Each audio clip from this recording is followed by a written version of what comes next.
The Kelthari warship shuddered as another human missile tore through its shields. Alarms screamed through corridors lined with crystalline consoles. Commander Vareth clutched the edge of her command throne, her 4 eyes narrowing at the viewport where a single human frigate danced between her fleet's spire like it was performing at a parade. "Impossible," she hissed. 3 battle cruisers cannot hit 1 primitive vessel? Her tactical officer's tendrils trembled. "Commander, their pilot is not following any known combat doctrine. The patterns make no sense." Varath's mandibles clicked in frustration. The Kelthari Dominion had conquered 47 species across 12 star systems. Humans were supposed to be easy, soft, weak, their technology decades behind. Yet here she was, watching her finest ships get carved apart by maneuvers that violated every tactical principle she had ever studied. The communication channel crackled. A human voice came through, calm and infuriatingly casual. "Kelthari vessel, this is Lieutenant Jake Morrison of the ESS Defiant.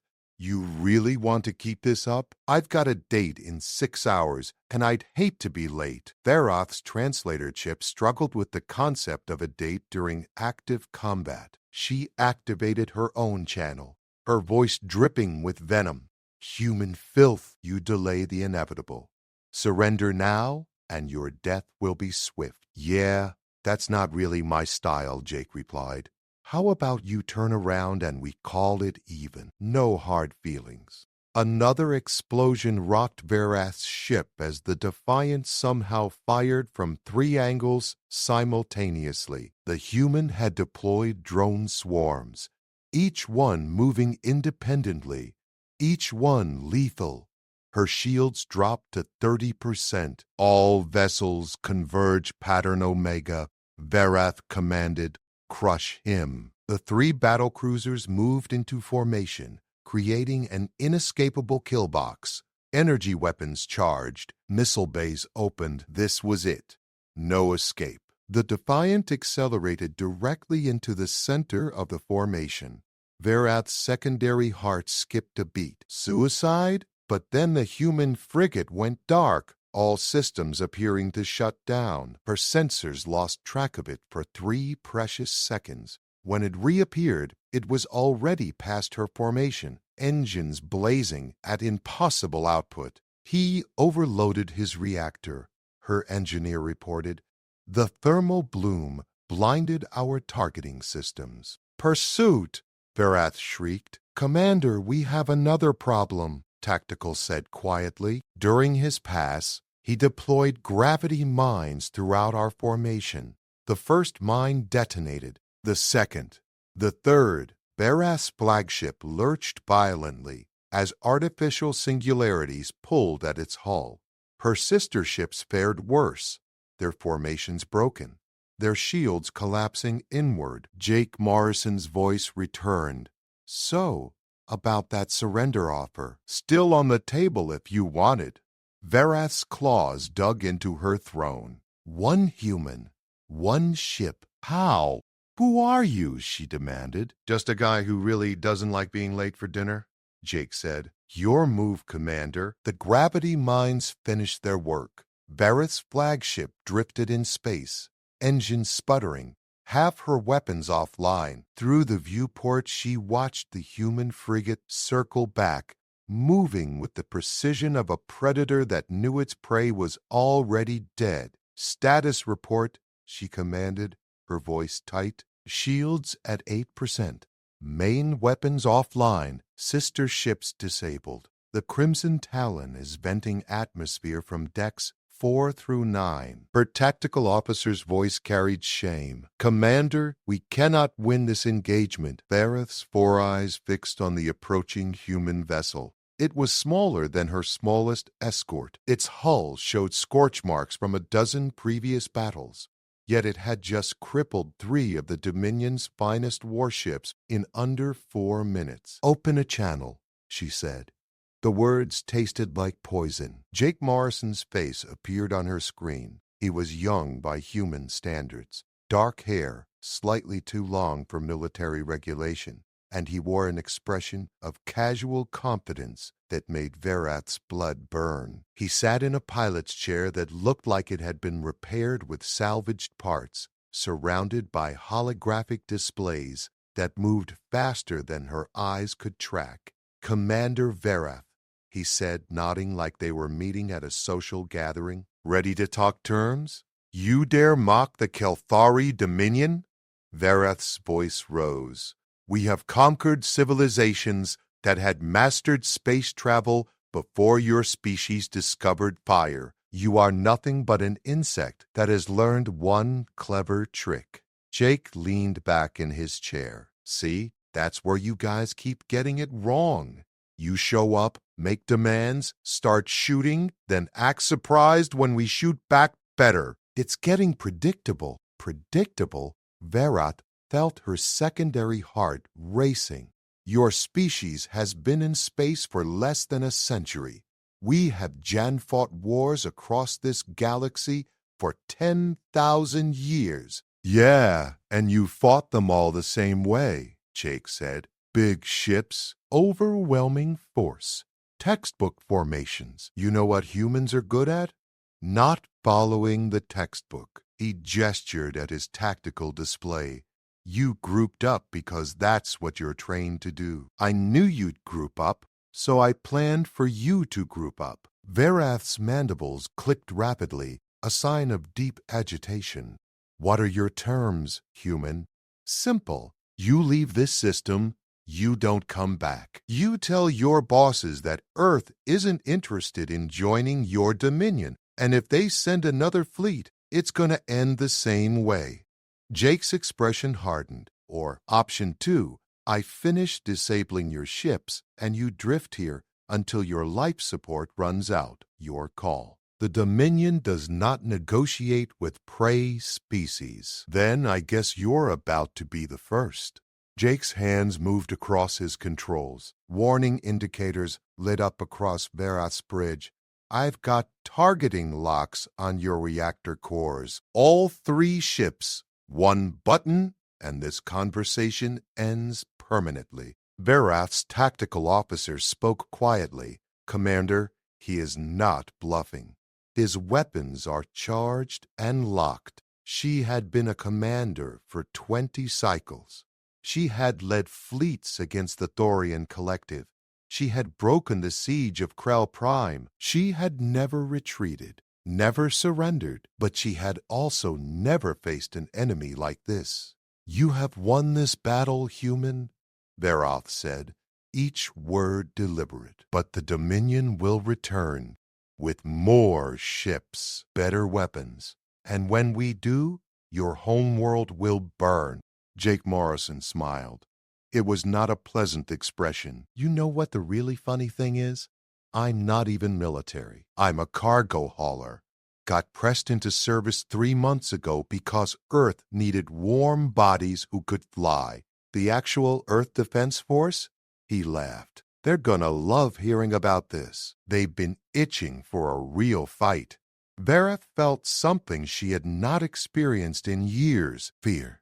Not of death in battle, but of something worse. The realization that her species had made a catastrophic miscalculation. "What are you?" she whispered. "We're human," Jake said simply. "And we're just getting started." The Kalthari retreat from the Sol system became legend within 48 hours.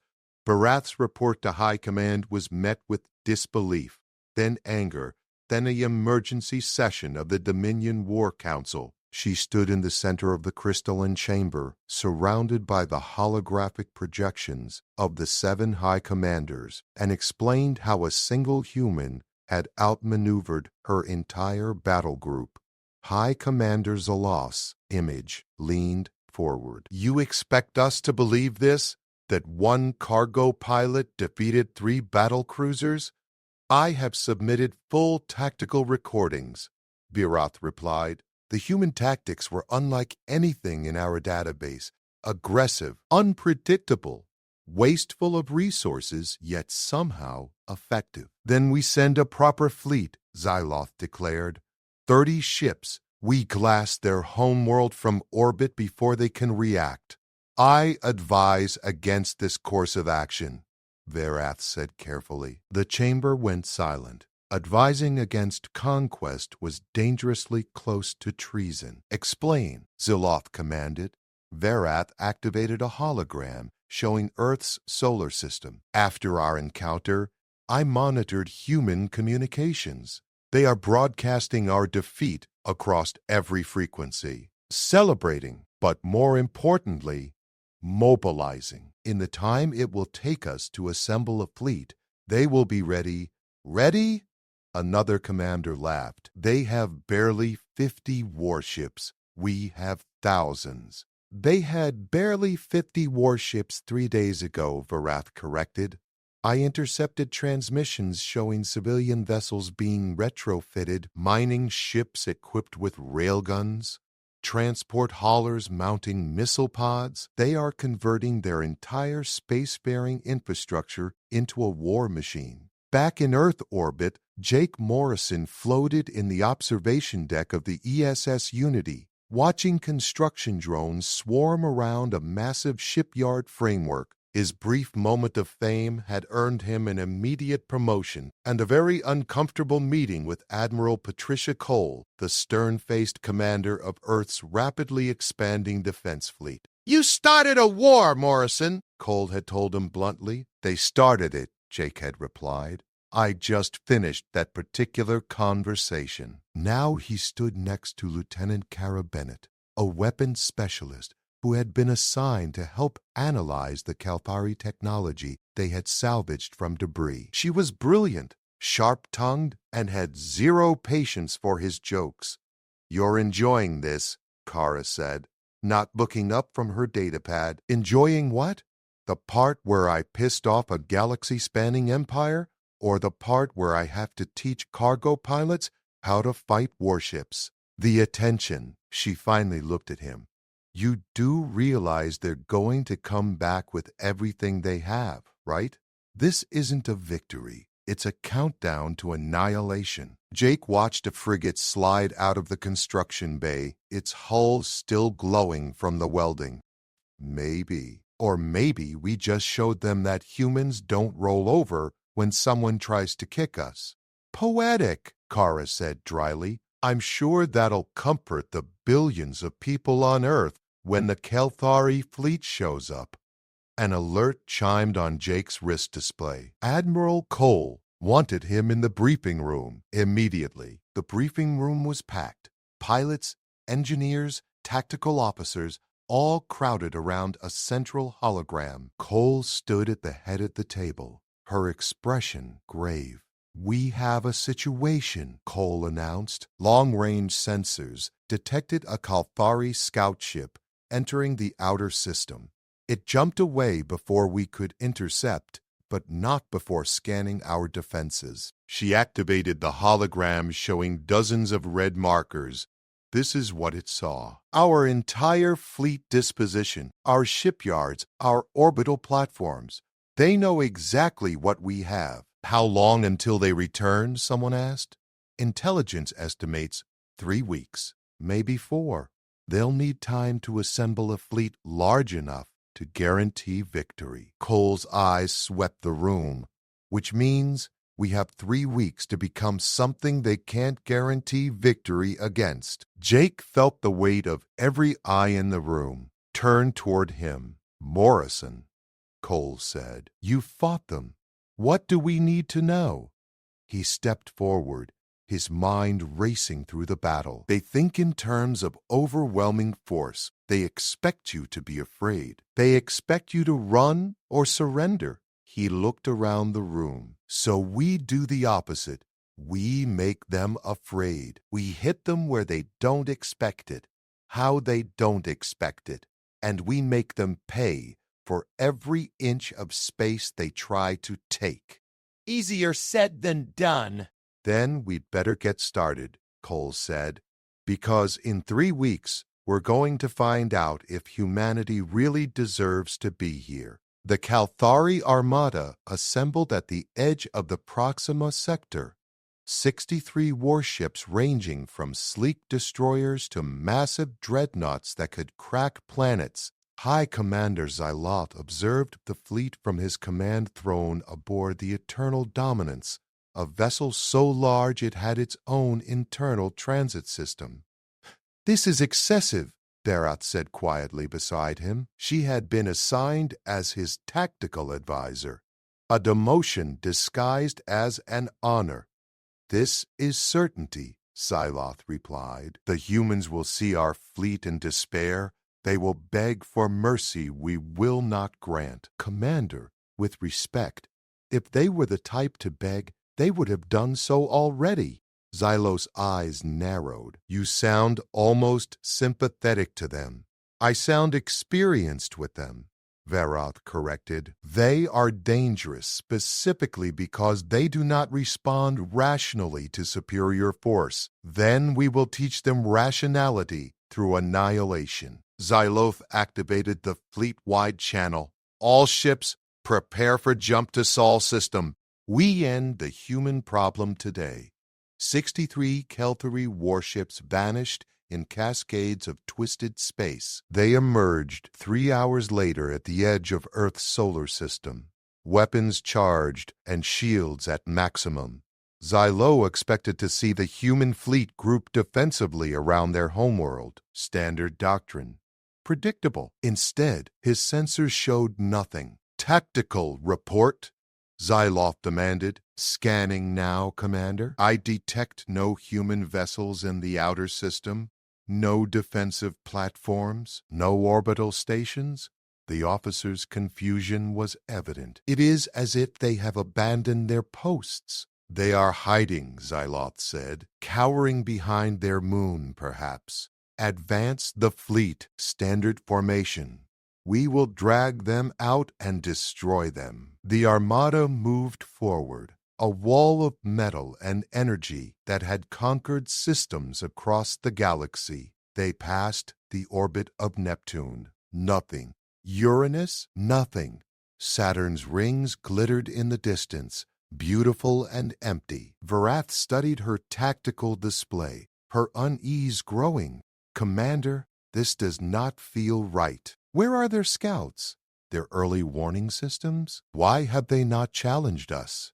"Because they know they have already lost," Xyloth said. But even he felt a whisper of doubt. They crossed Saturn's orbit. That was when hell arrived. The attack came from behind, above, and below simultaneously. Human ships emerged from Saturn's rings, where they had been hiding in the sensor shadow of the gas giant, their engines cold until the last possible moment. Missiles screamed out in waves. Railgun rounds tore through space at relativistic speeds. But these were not the warships Salith expected. These were cargo haulers with missile pods welded to their hulls, mining vessels with industrial cutting lasers repurposed as weapons, colony ships converted into kinetic bombardment platforms. The humans had turned their entire civilian fleet into weapons. "Evasive maneuvers," Xyloth roared. "Return fire!" The Kelthari fleet broke formation, commanders shouting contradictory orders. A mining ship rammed directly into a destroyer, its hull packed with explosives. Both vessels vanished in a ball of fire. 3 cargo haulers surrounded a cruiser and fired magnetic harpoons, dragging it out of formation before concentrated laser fire cut it apart. "They are suicidal," Xyloth's tactical officer screamed. "They are deliberately sacrificing their vessels." Verath understood in a flash of horror. The humans were not trying to win through superior firepower. They were drowning the Kelthari in chaos, trading ships they had already written off for time and positioning. A priority transmission cut through the battle noise. Admiral Cole's face appeared on Zilith's screen. She stood on the bridge of a warship, alarms wailing in the background. "Kelthari fleet, this is Admiral Patricia Cole of the Earth Defense Force. You came here to destroy us. Big mistake. Your tricks will not save you, human, Xyloth spat. We will crush your pitiful resistance. Cole smiled coldly. You're not fighting our resistance. You're fighting our civilian volunteers. Our actual fleet? She gestured off screen. They're somewhere else. The transmission cut off just as proximity alarms shrieked across the Kalthari fleet. New contacts appearing on sensors, dozens of them emerging from behind Jupiter. These were not civilian conversions. These were warships, newly built and hungry for blood. Jake Morrison led the formation in a custom frigate the engineers had built around his specific combat style. Kara Bennett occupied the weapons station, her fingers dancing across controls. All ships, weapons free, Jake transmitted. Remember the drill. Fast, aggressive, unpredictable. Make them regret every light year they traveled to get here. You're enjoying this way too much, Kara said, arming the missile batteries. I told you I had a date, Jake replied. This is me making sure I live long enough to go on it. The Earth fleet hit the Kyelthari formation like a hammer striking glass. Human ships moved in patterns that made no tactical sense, breaking every rule of engagement, creating overlapping fields of fire that forced the Kalthari to choose between bad options and worse ones. Xyloth watched his fleet fall apart, not destroyed, but scattered, confused, unable to bring their superior numbers to bear, because the humans refused to fight in any recognizable pattern. This is madness, he whispered. No, Verath said quietly. This is humanity. The battle raged for 6 hours. By the time Xyloth ordered a retreat, he had lost 18 ships, and his flagship was venting atmosphere from 12 hull breaches. The Kalthari fleet limped away from Sol's system, their formation broken, their pride shattered. Earth celebrated for exactly 10 minutes before Admiral Cole shut down the parties. We won the battle, she announced across all channels. We did not win the war. Repair crews report to your stations. Medical teams, prioritize the wounded. Engineering, I want damage assessments in 30 minutes. She paused. And someone find Morrison. I need him in strategic planning. Jake was already in the medical bay, not for himself, but because his frigate's engineer had taken shrapnel during the fighting. He sat in the waiting area, still in his flight suit, watching doctors rush between beds filled with pilots and crew who had followed his insane tactics into combat. Kara found him there. She had a cut above her eye and burn marks on her uniform. Cole wants you. Yeah, I figured. Jake didn't move. How many did we lose? 42 ships. Estimated 3,000 casualties. Kara sat beside him. Could have been worse. Could have been better. We were fighting a fleet 3 times our size, with half our ships held together by duct tape and hope, Kara said. The fact that we're having this conversation means you did something right. Jake finally looked at her. They'll come back with more ships. Better prepared. Probably. Kara leaned back against the wall. Which is why Cole needs you to help plan the next move. The strategic planning room was deep inside the Unity's armored core. Cole stood at a holographic star map, moving markers around with sharp, precise gestures. Around her sat the surviving captains and senior officers, all bearing the exhaustion of people who had just fought for their species' survival. Morrison, Bennett, glad you could join us, Cole said without looking up. We have a problem. Just one? Jake asked. Cole ignored the sarcasm. The Kalthari are regrouping at Proxima. Our long-range probes show them salvaging their damaged ships, reinforcing their fleet. They'll be back within the month, and next time they'll know our tactics. She expanded the hologram, showing dozens of star systems. But here's what they don't know. During the battle, we captured 3 Kael'thari officers when their escape pod malfunctioned. They've been very informative about Dominion supply lines. A Captain Jake didn't recognize leaned forward. You're suggesting we attack them? I'm suggesting we hit them where they don't expect it, Cole replied. The Kael'thari have conquered 47 species. They're occupying hundreds of systems. Every single one of those systems requires supplies, reinforcements, communications. She highlighted a star system. This is the Kelvar Hub. It's a logistics center routing supplies to a dozen occupied systems. Small garrison, minimal defenses, because it's deep inside Dominion space where nothing has threatened them in centuries. You want to strike inside their territory, Kara said slowly. That's insane.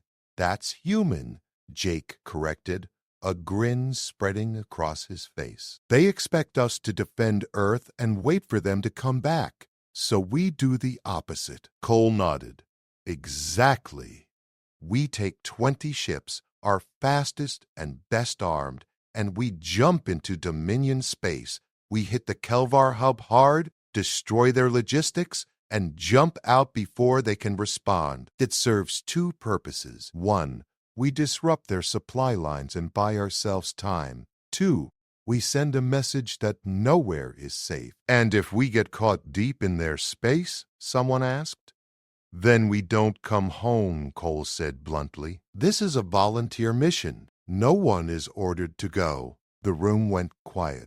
Jake looked around at the faces of men and women who had just survived a battle that should have killed them. They were exhausted, wounded, running on stimulants and sheer determination, and every single one of them was nodding. I'm in, Jake said. Obviously you're in.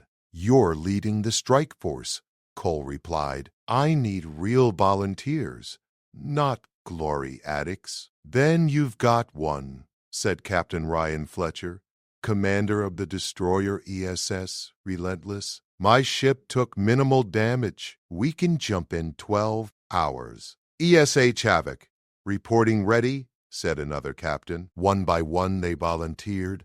20 ships, 4,000 crew members, all willing to jump into enemy territory with no guarantee of return. Cole's expression softened for just a moment. All right then, you have 18 hours to repair, rearm, and prepare.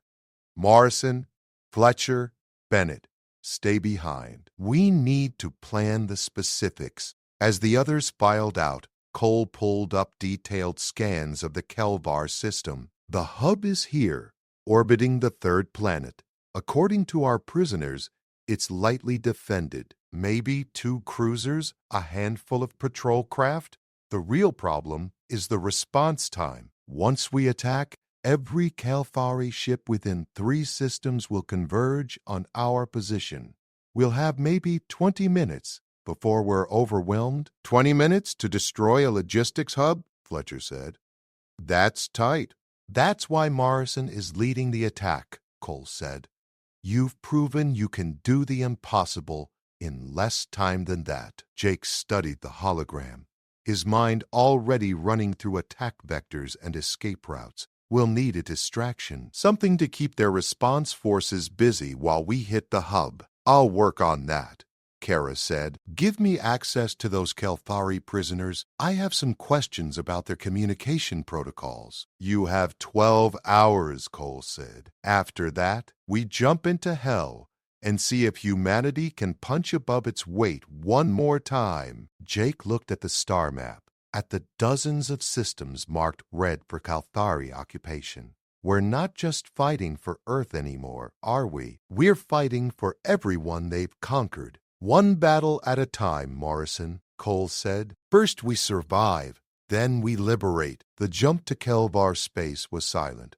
20 human ships materialized in enemy territory, weapons hot, shields charged. Jake's sensors immediately picked up the logistics hub, a massive station orbiting a blue-green planet. 2 cruisers, exactly as promised, 5 patrol craft. All ships, execute on my mark, Jake transmitted, fast and violent. We own the next 20 minutes. The human fleet scattered into attack formations that would have made any military academy instructor weep. Jake's frigate dove straight toward the hub, while Fletcher's destroyer engaged the cruisers. The patrol craft moved to intercept, but ran directly into a wall of missiles from the converted cargo haulers. Kara's distraction worked perfectly. False distress signals flooded Kelthari communication channels, each one claiming attacks in different systems. Confusion rippled through their response network, buying precious seconds. Targeting the main reactor, Kara announced from Jake's weapons station. Firing. The logistics hub erupted in flames. Secondary explosions tore through docking bays filled with supply ships. Fuel reserves ignited. The structure broke apart in slow, beautiful destruction. 15 minutes to reinforcements, Fletcher reported.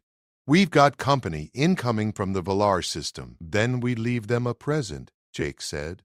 He activated the payload they had smuggled into the system. Remote detonated mines scattered along the predicted jump coordinates. All ships begin withdrawal.